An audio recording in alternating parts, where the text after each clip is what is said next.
So yun, subukan naman natin itong wood stock mga ka-aerogun. Dito naman sa taas.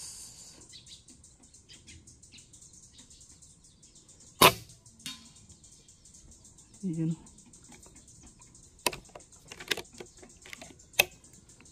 One.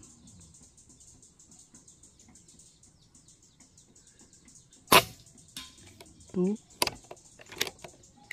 Same hole.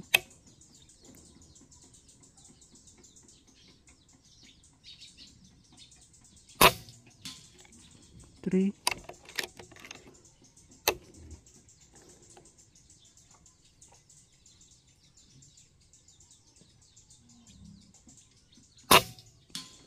Four.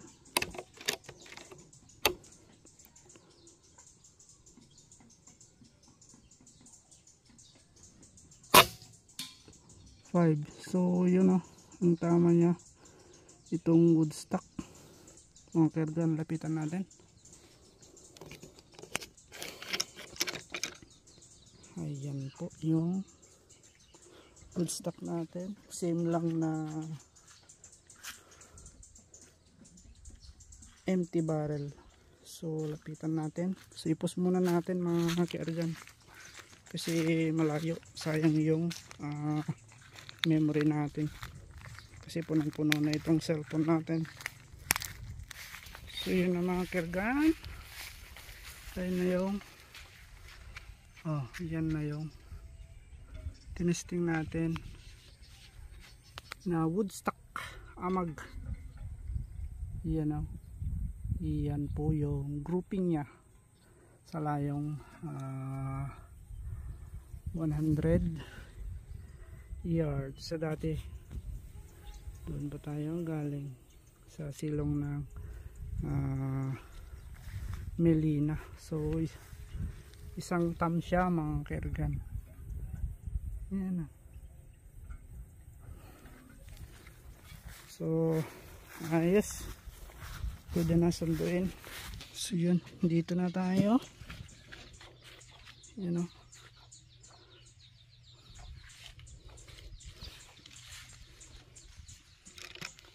Busin na natin yung laman.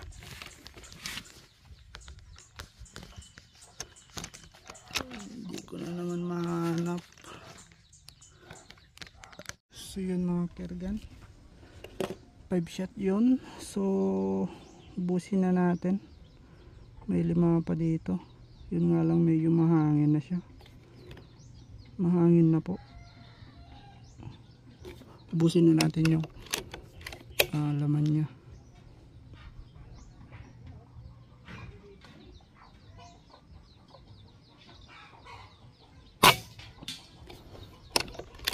One. May 5 pa dito. 2.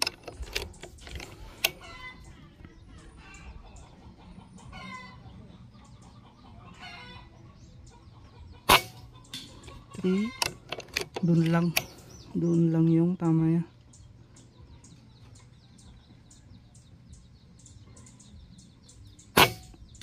4. Doon lang.